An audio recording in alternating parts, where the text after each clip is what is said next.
Hey guys, this is Toni and welcome to Action for Aging, where we're tackling life's most underestimated season, the mature season, with intentional action and a big dose of self-love. Goodness gracious, what is going on, right? We are in times that we've never seen. Praise God for our healthcare workers, our healthcare system, especially here in the United States. I am a former registered nurse. I worked in cardiac care. I can imagine the scenarios that are playing out around our country. So be very thankful if you don't have someone who has been directly impacted by COVID-19 coronavirus. As you probably well know by now, this is not a new virus. If you read your Lysol cans, it has been listed on there for a very long time. What is new is the strain, and the strain being very aggressive and unpredictable. And so here we are. You have heard every bit of negative information you can possibly hear, right, over the last month and a half to 2 months. And I am not going to repeat that for you. We are going to focus on the action that we can take now in this season of life, in the midst of everything that's going on. So what am I and my family doing right now? Well, my oldest has moved out of the house, so there are 5 of us at home.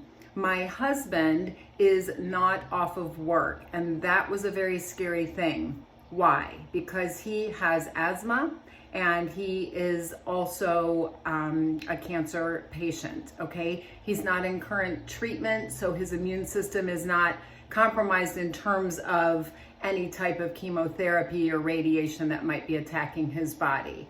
But your own immune system is taxed anytime you are ill, and that includes cancer. So obviously I have great concern for that. The other reason that I'm so concerned for him is his line of work. He works in the airline industry. He is daily handling passports, driver's licenses, baggage handles. He is sharing mics, he's sharing keyboards, door handles, domestic customers from right here in the United States, all around the country, but even more so from all around the world. We have the international customers that he deals with as well. So yes, I have great concern for him.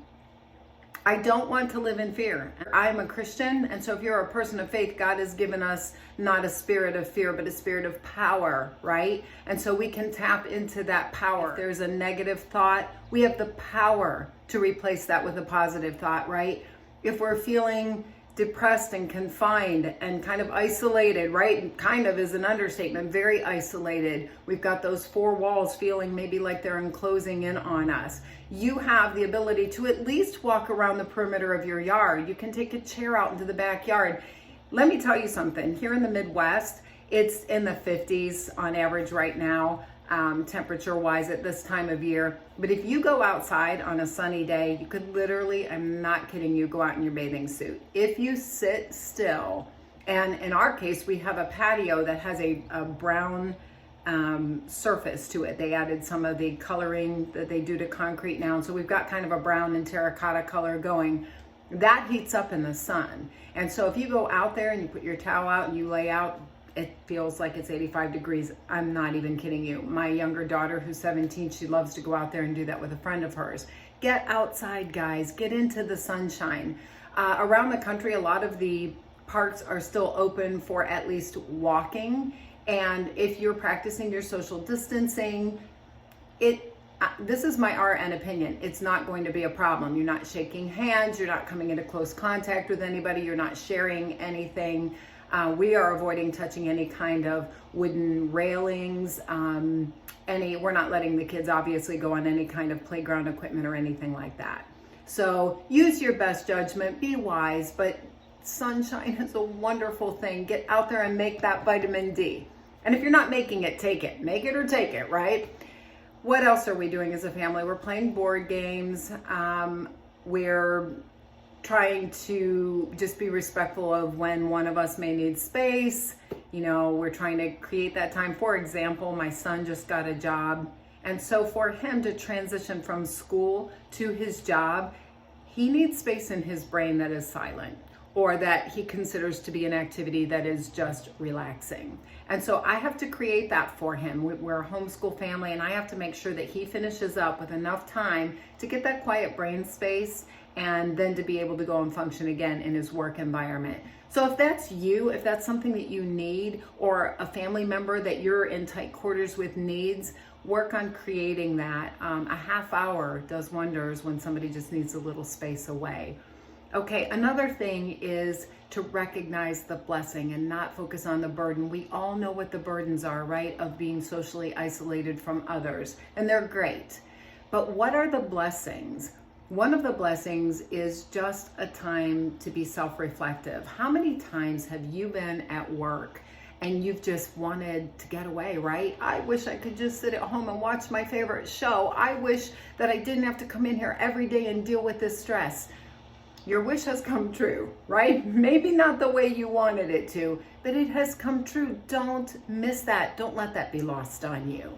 What do you need? What feeds your soul? Is there a good podcast that you can listen to? Are you, like me, a believer and you need to be into the Word? And God has created this space for you to get in and touch base daily without any distraction. Are you taking that in? Are you drinking that in? Are you praising Him for that blessing? Don't miss it, okay? If your family, if you still have children living with you, grandchildren living with you, whoever it might be, are you taking the time to recognize that we don't normally get to just hit pause on our lives? We don't normally just get to create and carve out extra time in the midst of the busyness. We only get the time that the busyness feeds back to us. It's kind of messed up. It's kind of backwards. Don't miss the blessing that you have this time together and that you can work on your relationships. You can work on patience with one another, which we have to do anyway when we're kind of isolated together, don't we? Don't miss the time to play a board game, build a puzzle, take a walk together, whatever it might be. We have a pond in our backyard, so our family has enjoyed getting out to the pond and going fishing.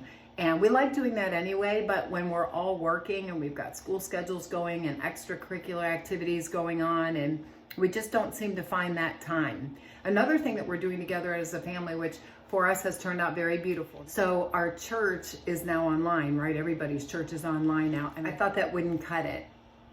Guys, do you know how beautiful it is for me to almost step outside of myself and to look at my family praising and worshiping and taking communion together and opening the Word together, and so the only pages that I'm hearing turning are my own family's.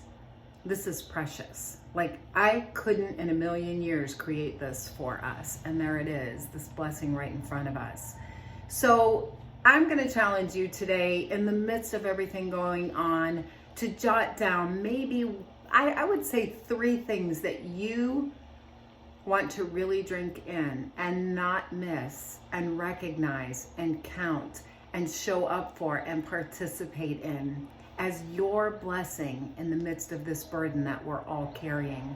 What are those 3 things? What is it that you realize, I actually am grateful that the pause has been hit, that we're not just play, go, right? That I have this time to be self-reflective. I have this time to be selfish with the time, right? To use it the way I want to.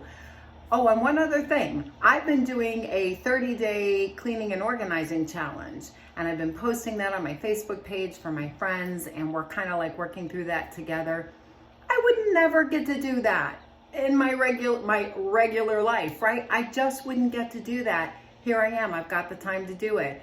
Nightly walks with my husband have been just something so beautiful to me, especially in light of his health and what's going on, and just being able to have that time and not feel guilty that it should be spent somewhere else. It shouldn't be, right? God has hit the pause, and I am able to take that time with him guilt-free and just enjoy it together.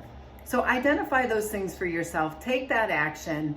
Be present in this time. Yes, the burden's there. We're not ignoring that. We can't ignore that. It's all over the news. We see it everywhere we go. The masks, the gloves. Don't miss that in the midst of all of this, that there's great blessing. and that we should grab hold of those and treasure them. Let's go ahead and focus on some of these more positive aspects of what we're all going through together, and I'll talk to you again soon, okay? Thanks.